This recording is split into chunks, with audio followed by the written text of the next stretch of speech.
জানিয়েছিলাম আমার এই অ্যারোস্পেস ইঞ্জিনিয়ারিং নিয়ে পড়ার ইচ্ছেটা, এবং সেই সূত্রে আমি এখানে এটিএল ল্যাবে অনেক দিন থেকেই কাজ করছি। তো তারপর উনি আমাকে এই সুযোগের কথা বললেন। তো তারপরে আমি অনেক দিন আগেই রেজিস্ট্রেশন করিয়ে রেখেছিলাম, এবং তারপরে আমি কোর্স কমপ্লিট করি এবং ইন্টারভিউতে বসি এবং সিলেক্ট হই। ঠিক ভয় কোনো কাজ করছে না। আমি একটুখানি কী বলা যায়, একটু বলা যেতে পারে আমি একটু টেনশনে আছি, বাট ইটস ওকে, ঠিক আছে। আমি খুব খুশি যে আমি এত বড় একটা অপরচুনিটি পেয়েছি আমার লাইফে, সবাই পায় না। আর আমি পরবর্তীকালে যেহেতু অ্যারোস্পেস ইঞ্জিনিয়ারিং নিয়ে পড়তে চাই, তো এটা আমার কাছে সত্যিই একটা বিশাল বড় অপরচুনিটি। এটা আমার পরবর্তীকালে আমার স্বপ্ন ফুলফিল করতে আমাকে অনেক হেল্প করবে। আমার বাড়ির লোকজন ভীষণ খুশি, এবং আমার মা জানতেন যে আমি এই অ্যারোস্পেস ইঞ্জিনিয়ারিং নিয়ে পড়তে চাই। আমার বাড়ির সবাই জানতো আমার স্পেস নিয়ে একটা আলাদা বলা যেতে পারে মনে ইচ্ছে আছে পড়ার জন্য। ইভেন আমি অ্যাস্ট্রোফিজিক্স যখন এই সাবজেক্টটার ব্যাপারে শুনি আমার এক স্যারের কাছ থেকে, তো আমার তখন এই সাবজেক্টের প্রতি ভীষণভাবে ইন্টারেস্ট জন্মায়। আমি পরবর্তীকালে চেয়েওছিলাম আমি অ্যাস্ট্রোফিজিক্স নিয়ে পড়াশুনো করবো।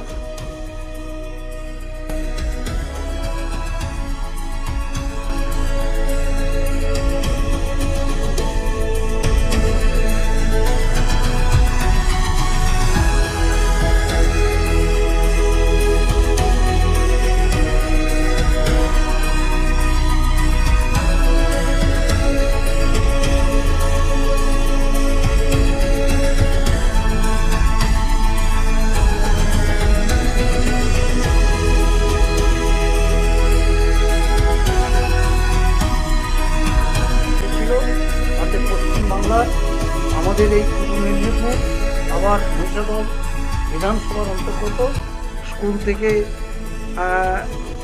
সাফল্য লাভ করে ট্রেনিংয়ে যাবেন। স্যাটেলাইট তৈরির একটা ট্রেনিং হবে, এবং ভালোবাসা জানাবো আগামী দিনে আপনাকে সামনে রেখে আরও অনেক অভিভাবক এই রাস্তায় হাঁটবে।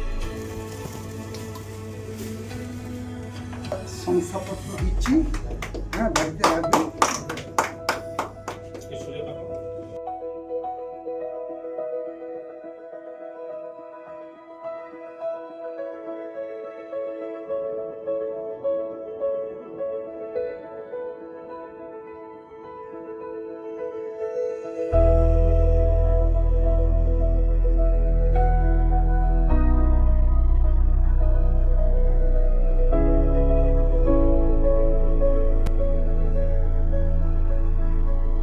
সত্যি খুব আনন্দের খবর যে আমাদের গ্রামাঞ্চলের একটা স্কুল এবং গ্রামের একটি মধ্যবিত্ত পরিবারের মেধাবী ছাত্রী, সে তার নিজের মেধা এবং উৎকর্ষের জোরে এই যোগ্যতা অর্জন করেছে। আসলে ব্যাপারটা কি, আমাদের স্কুলে অটল টিঙ্কারিং ল্যাব রয়েছে।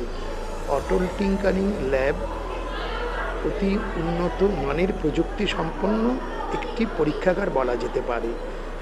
তা সেখান থেকে মেয়েটির আগ্রহ তৈরি হয় বিভিন্ন ধরনের যন্ত্রপাতি তৈরি করার। আমার যেটা ধারণা হয়েছে বা মনে হচ্ছে, তা আমাদের যিনি মাস্টারমশাই দেখছেন, doctor Shubhajit Das, assistant head মাস্টারমশাই, উনি ওই ব্যাপারটা লক্ষ্য করেছেন।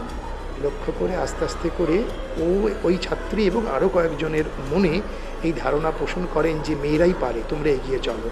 তারপরে আমাদের কাছে ভারত সরকার, ইসরো, নীতি আয়োগ, অটল ইনোভেশন মিশন এবং স্পেস কিজ, এদের যৌথ প্রয়াসের যে ফলশ্রুতি, যেটা হতে চলেছে কিছুদিন পর, দেশি এবং বিদেশি মেধাবী কিশোরীদের নিয়ে তাদের সরাসরি স্পেস মিশনের সাথে যুক্ত করা, সেই খবরটা কানে আসে। এইভাবেই দুয়ে দুয়ে চার হয়ে গেছে।